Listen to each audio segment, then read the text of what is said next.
ici Guillaume alias Niaco sur les réseaux sociaux, responsable du site lemarketprofiler.com.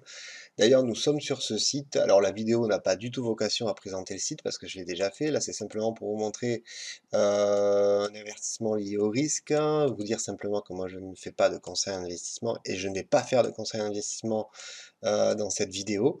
Mais en tout cas, ce qu'on va faire dans cette vidéo, c'est que nous allons analyser, on va faire une revue de marché sur l'horizon de la semaine. On est mardi. En plus, les marchés actuellement sont intéressants parce qu'ils commencent un peu à dévisser, donc il y a des choses intéressantes à dire. On va analyser trois sous-jacents. On va analyser deux sous-jacents qui sont le Dow Jones et le NQ, le Nasdaq. Puis après, on finira sur le gold. Tous les sous-jacents qu'on analyse sont des contrats à terme. Et le but, ça va être de faire un contexte, donc regarder un peu au niveau de l'environnement où on se trouve, enfin au niveau du contexte, pardon, où on se trouve. Est-ce que l'actif est dans une balance, un déséquilibre? Est-ce qu'il est équilibré? Est-ce qu'il travaille une valeur, etc. Et puis on fera un quadrillage. Et on essaiera de faire, comment dire, c'est vraiment ça la vocation de cette revue de marché qui, je l'espère, va être quotidienne. En tout cas, ça dépendra aussi de vos retours, de votre intérêt. Mais on va essayer de faire une projection sur la fin de la semaine, savoir où l'actif va atterrir, où il pourrait aller, etc. C'est vraiment pas des conseils d'investissement, c'est une approche pour voir un peu éventuellement ce qu'on pourrait travailler et dans quelle sorte on pourrait le travailler ce marché. Mais en tout cas, moi, je ne suis responsable de rien et encore moins de vos prises de décision. Avant de commencer rapidement, je souhaitais vous montrer, en tout cas vous indiquer que les séminaires interactifs ont eu lieu, il y a eu celui d'août, il y a eu celui de septembre et il y a à nouveau maintenant trois nouvelles dates dans ces séminaires. La date du mois d'octobre, de novembre et de décembre. Comme toujours, ça dure 4 jours. Lundi, mardi coupé le mercredi et puis reprise jeudi, vendredi avec deux bonnes sessions de live trading où on me voit travailler les marchés avec un PNL en direct, en live et en réel. Donc pour mettre en évidence et en pratique tout ce qu'on aura vu lors du séminaire. Et puis après, derrière ça, à travers ce séminaire, on intègre un Discord, là voilà, il y a maintenant pas mal de personnes qui sont à l'intérieur, qui est vivant, hein, qui est ce Discord, où on va faire souvent, on va se retrouver sur des rooms vocaux. Bon, ça, c'est un service qui derrière suit, mais qui n'est pas payant, qui est entièrement gratuit et qui sera toujours présent jusqu'à en tout cas que moi, mon aventure, entre guillemets, se poursuive. Parce que voilà, rapidement pour les séminaires, on voit quand même pas mal de choses, c'est assez dense. On fait un fil rouge à chaque fois, je l'ai fait en août, je l'ai fait en septembre. Chaque fois, on a fait un fil rouge sur un sous-jacent qu'on analyse tout au long de la semaine, mais on met en pratique toute la théorie qu'on voit. Et c'est assez parlant parce que dans ce fil rouge, tout le contexte, l'environnement, tout se produit souvent. Donc c'est assez sympa. Et puis au-delà d'être sympa, je vous rappelle que le séminaire interactif, et après j'arrêterai là par rapport au séminaire interactif, mais c'est que ça a vocation à vous donner tout un panier de bases techniques concernant l'order flow, le market profile et le price action. Voilà l'idée du séminaire interactif, c'est vraiment vous faire gagner du temps, quoi. C'est lié à ça. Au lieu de travailler sur une, deux ou trois années, eh bien avec tous les ingrédients que je vous fournis, vous gagnez un temps considérable. Et le temps est quand même assez important. Je vais pas reprendre l'expression le temps, c'est de l'argent, mais bon, on y est presque. Allez, on commence, on débute avec donc ben, on va débuter simplement avec le NQ. On commence par le NQ, ensuite on fera un travail sur le dos et puis on finira sur le gold.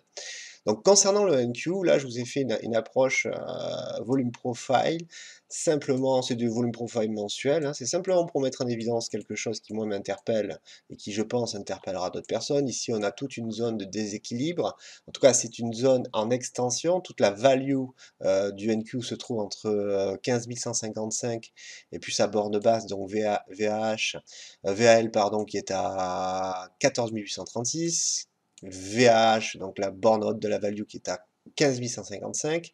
Le marché a ouvert là-haut et puis on est venu faire un déséquilibre et chercher ça. Vous voyez, il y a quand même un lien de cause à effet entre le profil du mois d'août et celui qui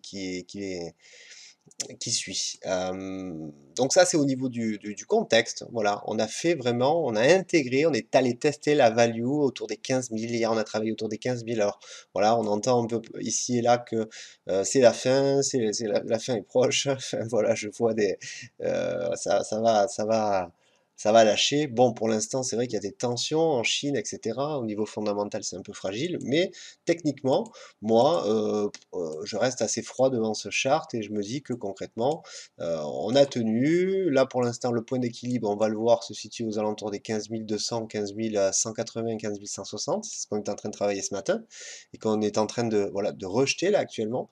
Mais l'enjeu va être, va-t-on essayer d'accepter réellement cette value parce que hier on a fait des rejets en bas de value sur la queue d'achat. Et c'est ça l'enjeu. Hier, ce qui s'est passé en close m'a pas forcément étonné. On l'avait anticipé avec le Discord, avec la communauté. J'avais fait un contexte marché hier après-midi où j'avais expliqué justement que il y avait deux enjeux et deux niveaux pivots, enfin des niveaux clés dont je vais parler. Donc le NQ en action des prix, ça donne ça. Voilà, c'est assez sympa, assez limpide, je trouve, parce que vraiment, on a, comment dire, un effet miroir entre l'action des prix en run qu'on a eu ici, et puis l'action des prix qu'on retrouve ici, quoi. Donc il y a vraiment une cohérence. On va descendre sur une temporalité un peu plus basse, hein. On va travailler sur du weekly. Donc si je regarde un peu le weekly, donc ça, pour être clair avec vous et pour que vous puissiez suivre quand même un tout petit peu, même si cette vidéo n'a aucune vertu pédagogique, mais c'est simplement pour poser un contexte et quadriller un peu tout ça, mais le NQ concrètement nous a fait pendant voilà, 2 semaines une belle balance avec ici un P-shape. Et puis la semaine dernière, on a fait tout ça, quoi. On est venu s'incruster, on a breakout un peu l'IB, pardon, la borne basse qui correspondait au high de la semaine du 23 août. Puis on est venu chercher quelques niveaux. Alors on est venu chercher des niveaux qui sont très très logiques. Très très logiques, on le voit d'ailleurs en action des prix. Enfin en action volume profile. Pardon. Et là maintenant, ce qu'il nous fait, c'est intéressant parce que regardez ce qu'il nous fait. Il a décidé vraiment d'imbalancer, de déséquilibrer, de chercher une nouvelle zone. Les marchés ne font que ça. Ils acceptent, ils comblent, puis ils vont à la recherche de quelque chose. Et ils essaient de découvrir des nouvelles zones. Et puis on est allé chercher une zone très intéressante qui se situe ici, aux alentours des 14 000, 14 870, on a fait les 800 même, hein, 14 800 qui est un niveau efficient. Ça c'est toute une value d'un composite profile 5 mois. Et puis là, on rentre vraiment dans, c'est le mois précédent hein, dans lequel on rentre là, où on est en phase d'acceptation. Et puis ce matin, on a fait un run, hier en fin de journée et ce matin, on est remonté. On va le voir là sur des profils daily. Ça va nous permettre d'arrêter de faire de la météo de la veille, parce que là je suis a posteriori, même si moi dans ma communauté, dans le contexte, j'avais bien identifié ce qu'allait faire le marché, on avait bien senti ça, mais on va basculer sur... donc ça c'est le weekly ça, donc on va essayer de travailler là, jusqu'à la fin de la semaine, nous sommes mardi, concrètement, l'action des prix, en tout cas moi je vois bien le marché, là il nous a fait déjà une première réjection, je vois bien le marché accepter quand même concrètement, accepter de revenir éventuellement sur les 14 900 et pourquoi pas finir sa semaine voilà, dans la value, accepter les 15 000 ici. Donc moi, concrètement, si je devais me positionner, en tout cas si je devais annoncer quelque chose sans que ça soit un conseil, ce niveau-là attendez, des 15 200, 15 180 me paraît complètement cohérent dans le sens où, voilà, si je dézoome un peu, c'est quand même assez parlant, quoi. C'est-à-dire, on a eu ce bracket là qui a duré 2-3 semaines. Ensuite, je parle de beaucoup de temporalité, hein, parce que dans mon approche, il y a une notion de temps, parce que de toute façon, les institutionnels, il y a différents institutionnels, je pense que vous le savez, à court terme, surtout les market makers à court terme, mais après à long terme, il y a des real money qui ont des approches un peu plus long terme, justement, donc la temporalité joue son rôle, quoi. Si en début de mois, en fin de mois, à certains moments, il y a des anomalies de volume, c'est bien parce qu'il y a des gens, en tout cas des personnes morales, qui managent leur portefeuille, portefeuille constitué d'énormément de cash, quoi. C'est pas le nôtre en tant que retail. Enfin, tout ça pour dire que voilà, j'ai une approche très temporelle. Et du coup, voilà, on le voit techniquement, hein. Là, là, pourquoi pas ça? Enfin, moi, ça me paraît donc en toute logique, cette zone des 15 200, 15 180, par extension 15 250, toute cette zone-là me paraît complètement cohérente pour voir le marché nous faire une acceptation à nouveau de ce niveau-là. Donc on a déjà fait une borne basse hier. Moi j'avais dit auprès des copains que voilà 14 800 c'était la target de la fin de semaine. Donc moi, pour moi elle est faite. La target est faite. Donc maintenant, mercredi, jeudi, vendredi, c'est les derniers, tous les jours de cotation qui restent à venir, vont s'apparenter à faire du range à l'intérieur de cette value. Voilà, simplement. On va essayer de discriminer ça de plus près en basculant sur des profils weekly. Donc les profils weekly nous donnent un peu la même approche, forcément, puisque c'est un principe fractal, et puis on dézoome un peu, mais voici les profils weekly, daily, pardon. Donc le profil daily, rapidement, même si le but n'est pas de faire de la pédagogie, c'est que ici nous avons dans chaque profil toute la séquence d'une journée. Globex, hein, c'est-à-dire qu'on a les trois journées, asiatique, Europe et US. Et tout ce qu'on a fait pendant, voilà, je vous l'ai montré tout à l'heure, mais à peu près 2 semaines ici se caractérise par ces journées-là. Puis on a eu la semaine dernière, et puis maintenant on a la semaine. Donc on voit que quand même il y a une anomalie en termes de volume et de vélocité. Est-ce que c'est la raison qui va conduire à breakout tous ces niveaux en bas? Après, moi, j'en sais rien, je suis pas Madame Irma, je sais pas si on va casser, mais moi, ça me semble logique que la fin de la semaine, on arrive à tenir les prix ici. Regardez ici, on a ouvert ce matin, on s'est appuyé sur ce POC ici à 14 273, on a fait une open dessus, et puis on est remonté ici chercher la zone. Donc, concrètement, on a un profil ici, vous le voyez, je vais rezoomer, pour vraiment que je sois compris dans ce que je veux expliquer, parce que c'est quand même important quand même d'être compris. Ce profil ici peut très bien en fin de journée nous faire ça. Ensuite, on a des journées qui vont suivre ici. Alors, bien évidemment, il y a des niveaux, hein, bien évidemment, mais vraiment, moi, je vois bien le marché nous faire une acceptation pendant 1, 2, 3, 4, 4 jours facile. Voilà. C'est pour ça que si je dois me prononcer, et c'est quand même un peu le but aussi de ces revues de marché c'est la première, en espérant qu'il y en ait d'autres, mais si je dois me prononcer, le but étant quand même de se dire, ben voilà, moi si je devais cibler, c'est que le marché va être capé entre 15 200 qui est vraiment une résistance clé, et puis en dessous de 14 800, le point bas qu'on a fait, donc il va être capé vraiment entre cette valeur-là. Voilà. Ok. Et ici, si vous suivez ma logique, 14 870, ça reste des points d'achat intéressants en intra. Parce qu'on part de la logique qu'on va rester dans la balance, hyper large. Ok? Ça, c'était pour le NQ. L'idée de la vidéo, c'est qu'elle fasse à peu près une demi-heure. C'est pour ça que je mets un peu de rythme. Je veux pas que ça dure 1 heure comme d'habitude. Je veux pas que ça soit indigeste.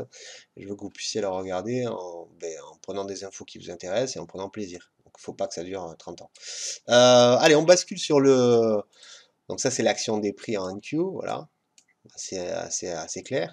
Donc là, cette zone ici qui rejette ne me surprend pas des masses, hein. Vous voyez que ici, dans le cadre de mon composite profile, la vallée qui se trouve ici, donc pour l'instant fait son table de réjection. Donc voilà. Je ne veux pas vous donner des niveaux précis, je vous donne simplement, parce que je prône moi le fait d'être en capacité d'analyser soi-même ses marchés, de faire ses analyses et ses contextes soi-même et tout ça. Mais je sais qu'il y en a, voilà, à qui ça aide. Et puis moi j'ai été, il y a une époque où j'étais incapable quand même, j'avais besoin d'avoir des sources d'informations et tout ça. Donc moi aujourd'hui, pour ceux que ça intéresse, voilà, j'essaie de venir en appui, dirons-nous, au contexte et technique. Donc, euh, donc voilà, concernant le NQ, pour finaliser tout ce que j'avais à dire, voilà. Tant qu'on préserve cette zone, on reste dans le haut du bracket ici, et ici ça symbolisera le bas du bracket. Donc vous avez ici vos deux bornes basse et haute, pardon, pour jusqu'à la fin de la semaine. Et en toute logique, le marché devrait balancer à l'intérieur. Alors après, il y a bien une approche technique à faire pour savoir quelles vont être les zones clés en intra-journalier, bien évidemment, mais on ne peut pas le faire, on n'a pas suffisamment de temps pour le faire, étant donné que je veux balayer quand même plusieurs actifs. On passe sur le YM. Alors le YM, donc ce sont des niveaux contrats à terme, hein. Ce sont des niveaux futurs et pas des niveaux CFD. Je précise au cas où, si vous ne trouvez pas une concordance entre vos niveaux et les miens, c'est peut-être parce qu'on n'est pas sur le même produit financier. En tout cas, le YM, donc le Dow Jones, nous a fait quelque chose de super sympa hier, puisque ça, c'est l'approche monthly. Il est venu chasser, il est venu faire un rebond. Donc là aussi, c'était pas du tout la fin du monde. Et c'était des niveaux qu'un market profiler affûté, et même sans être affûté, aurait remarqué. Donc ça, c'est pour l'approche monthly. Pour l'approche weekly, on voit très bien, puisque réellement, hein, concrètement, on voit clairement où est l'enjeu, quoi. On voit que cette journée, cette semaine du 20 juillet quand même, reste quand même assez anormale en termes d'amplitude. Et on voit un peu comme le NQ, même s'ils ne sont pas corrélés, hein, le NQ et le Nasdaq, qu'hier, en ce début de semaine, lundi, mardi, on a complètement décroché pour aller chercher des valeurs en bas. Voilà. Est-ce que c'est la fin du monde? Non plus? Parce que là, concrètement, tant qu'on tient ces zones-là autour de 33 400, c'est des magnifiques points de rejet. Et après, l'idée, c'est de se dire, OK, qu'est-ce qui peut nous construire comme profil? Parce que dans le cadre d'un profiling, un profilage, je ne sais pas comment on pourrait dire, mais efficient, c'est d'être dans l'anticipation de la construction du futur profil. Voilà, c'est ça. Donc on essaie d'imaginer comment vont s'articuler les profils. Puis on retrouve quand même à peu près la même structure de prix que pour le Nasdaq, même s'ils ne se ressemblent pas tout à fait, parce que on a un décrochage ici. Hop, pardon. J'ai des petits problèmes avec mon pointeau. On a un décrochage. Attendez, je vais virer ça. Hop. Donc ici, on a la balance. Ici, on a le décrochage. Là, on est venu chercher des zones très intéressantes à l'achat où on a eu des réactions et des responsive buys très puissantes. Puis ici, on fait le pullback. Alors toujours pareil, si on veut préserver ce breakout, l'idée c'est qu'on fasse ce pullback et qu'on revienne dans la balance. Est-ce qu'il faut chercher la cave? Non, pas forcément.